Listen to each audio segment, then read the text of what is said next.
All right, guys. As you know, we have our resident economist, Mike Zuber from One Rental at a Time. I do have an econ degree, but never was a practicing economist. But I have been studying the economy for 30 years, got the fancy degree. So yeah, let's go. Hey, you know what? That's way closer than I got. You know? Yeah, it's hard to get there when you leave in the 9th grade. Yeah, it's true. It's true. I found, yeah, they're like, would you ever go back to school? And I was like, I'd have to do 3 more years of high school, then go to college and do 4 years there and then do another 2. No. What am I, a professional student? No, absolutely not. The answer is no. I couldn't slow my life down that much. What are you kidding me? And I want to know. I want to know if your kids are going to go to college. That's what I want to know. I'm very interested to see if they do. The choice is 100% theirs because they're paying for it. But are they going to graduate high school? That will be by threat of death. Yeah, that's not an option. That's happening. Yeah, that's not an option for them. If it's too hard. Yeah, too hard. Yeah, exactly. Like I will, online thing. I'll report them to the truant officer myself. That's right. I'll just drive them. Oh, look over there. Hey, see him right here? 15, not in school. Take care of it. Yep. Yeah. Not listening to me. Take care of it. Might be strong-willed. Yes, there you go. So one of the things that we talked about on the on the Three Amigos yesterday was kind of inflation versus deflation, right? Mm-hmm. We talked about how to prep for that. I think it's really important. It was so important that when we were talking off camera, I was just like, I really want to make sure that we kind of spend some more time on that because I think that people think that you have to be prepared for one or the other, as opposed to being in a position where you can truly prepare for both. Yeah. You really can. You can. And so let's talk a little bit about, let's kind of give everybody kind of a 60 to 120 seconds on inflation, what inflation is, what deflation is, and then talk about how we're kind of combating that ourselves. Yeah, I think there's a couple of things. If you're watching a real estate channel, Lumberjack, for example, you need to realize that there are winners and losers on both sides. Mm-hmm. Just kind of simply speaking, right? Inflation is probably the one that most people hear about. It's in the news all a lot. CPI 6.2 record. Why are my dogs barking so loud? Come here. Hey.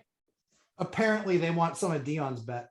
Yeah, exactly. They want some treats or something. Anyways, I apologize. So inflation going up 6.2%, all of that.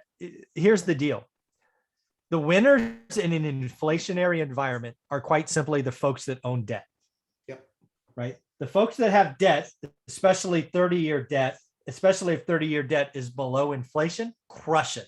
Right. That's why you and I have spent the last 6, 9, 12 months getting all of our variable debt, fixed rate debt fixed because we want to win.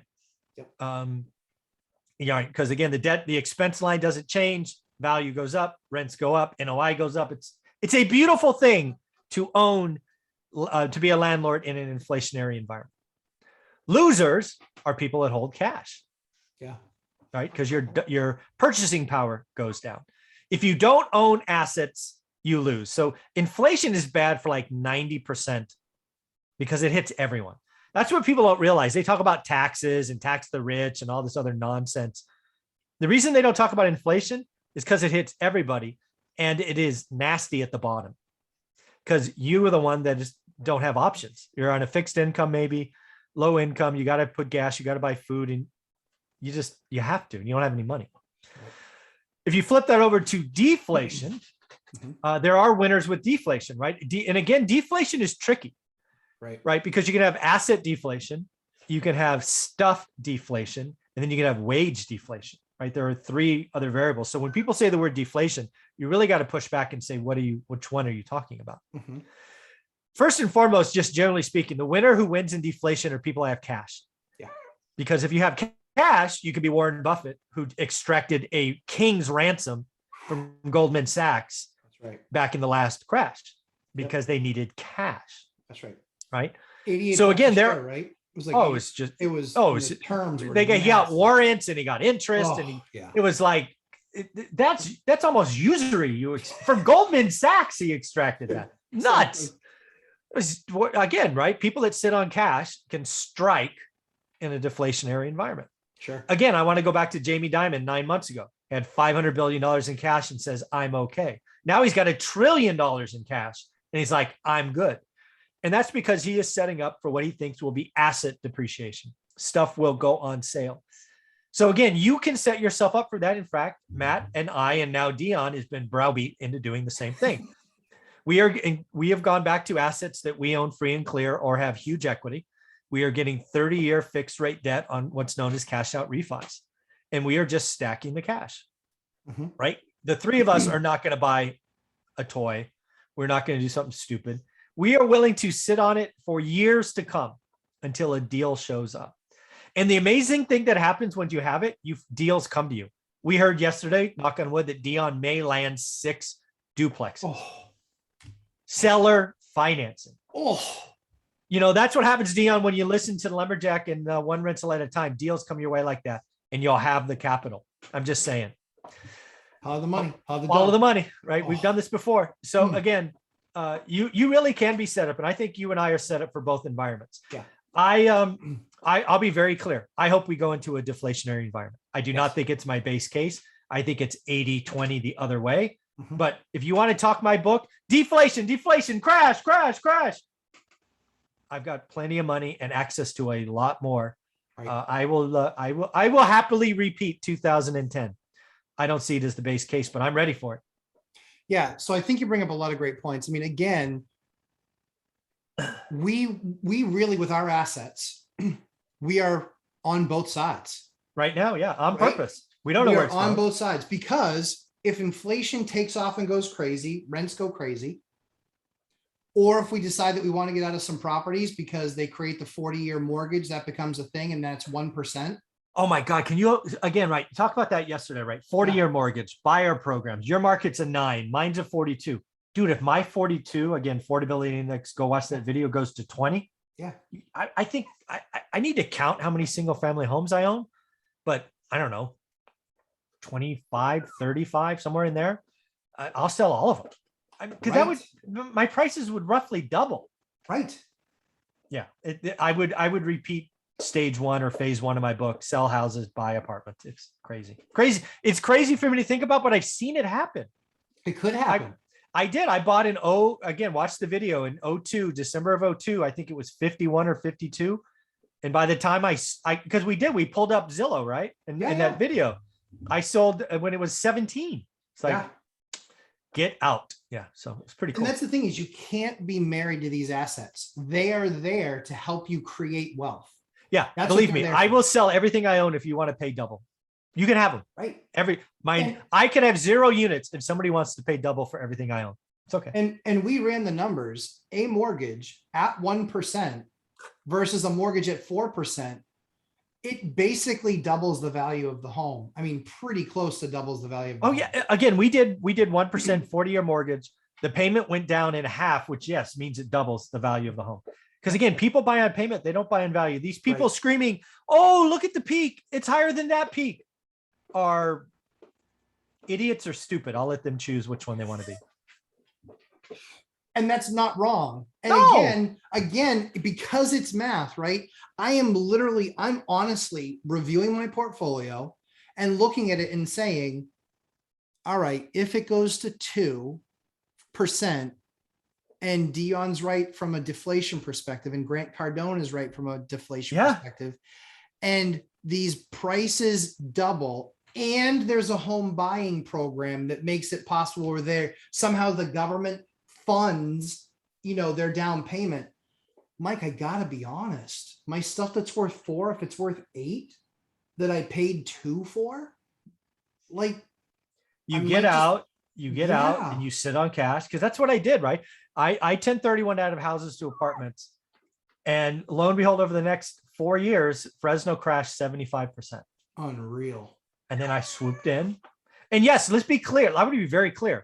My apartments were worth less money, but I don't give a rat's tail what my balance sheet says. Right. I spend cash flow. My income statement was better because rents went up. That's right.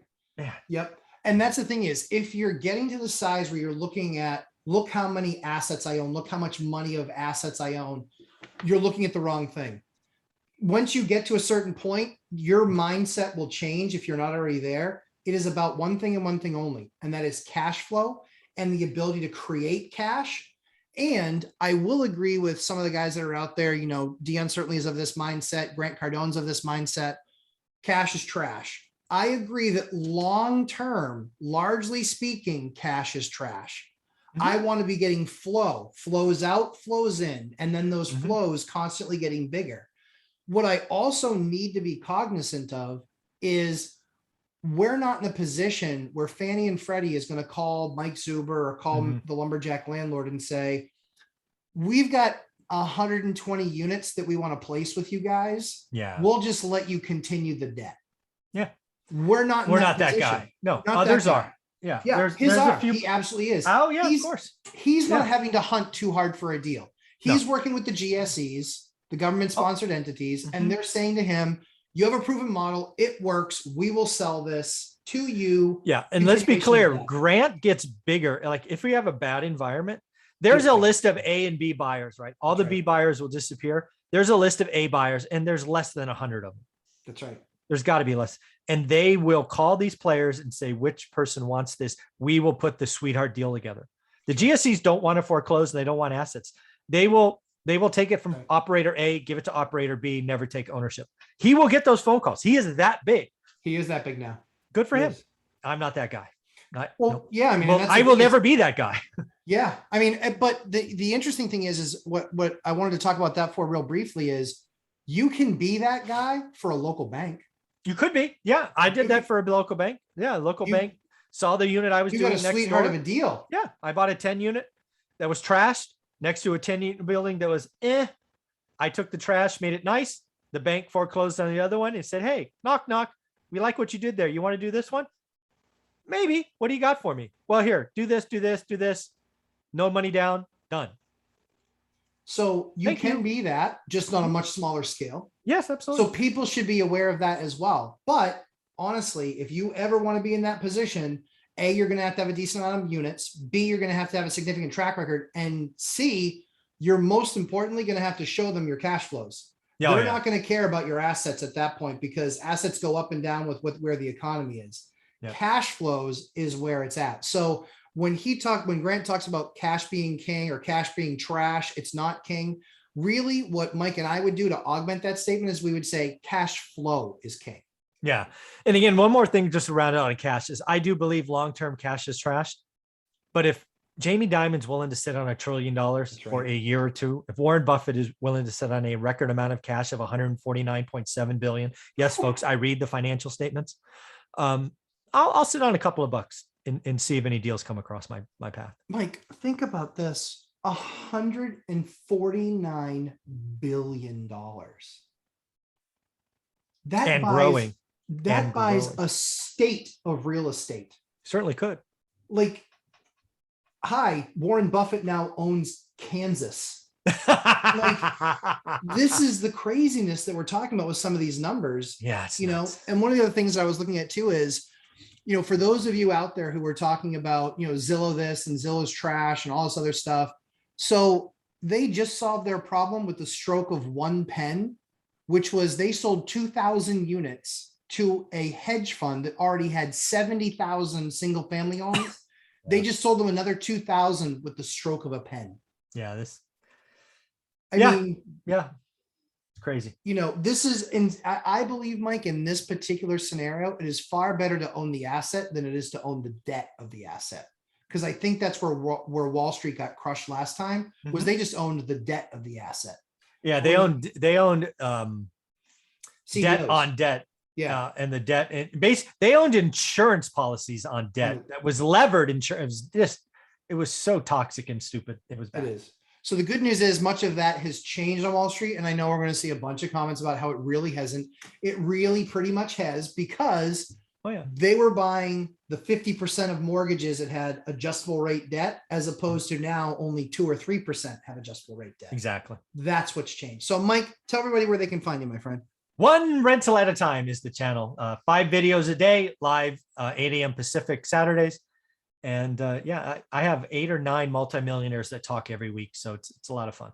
It's a good time. Author of books. Yes. And the best value on the internet course. Oh, yeah. That is crazy. Going up by the end of the year. Yep. January 1st. As a landlord of almost 100 units, there's a number of those sections. The ones that I didn't teach, I've taken a number of the other ones. Yeah. So they are well worth it. And for me, I've been doing this for 20 years. There's not a ton to always learn, but there's always something to learn. Yeah, if you are lacking confidence or need something to do to learn your market, this is the only way to go. It just is. It just is. He's not wrong. So 11 a.m. Eastern time on Saturdays, One Rental at a Time does their live stream here on YouTube. Mine is 11:30 a.m. after One Rental at a Time's daily financial news, 11:30 Eastern time on Sunday. And then Dion Financial Talk, 5 or 6 p.m. on his talk, Dion Talk, for his live stream. And again, there's probably 5 to 7 hours a week of content between those three. If you only watch that, you will be absolutely light years ahead of anybody else that's doing property. It's real deals. It's real business. Deals. It's real stuff. It's not crash, bubble, crisis, depression, nonsense. God, I hate that stuff. It's honestly, it's absolutely brutal because they're like, well, this could happen. Yeah, well, a monkey can fly out of my butt too. But, I mean, let's just make some educated decisions, honest to God with this stuff. So as I always like to say, we create amazing content for you. Please subscribe, hit the like button, attend some of those live streams this week, learn. And most importantly, Mike, we love it when people ask questions. Yeah, that's why we're there. Yes, that's what we're doing. We're making ourselves available for that. So have an awesome weekend, and we will talk again next week, and probably no Three Amigos because that's Thanksgiving. Oh, I'll be up. I'll do it. I'm off. So, yeah, I'm sure it'll happen. Yeah. Okay. Of all my expert series, I'm guessing Three Amigos happen. It may be a slightly different time, but I bet you it happens. So now we're going to be doing this on Thanksgiving. I love it. I'm thankful for that. That's the best. Yeah. Mike, thanks so much. Have a great week. We'll chat next week. Talk soon. You got it. See you.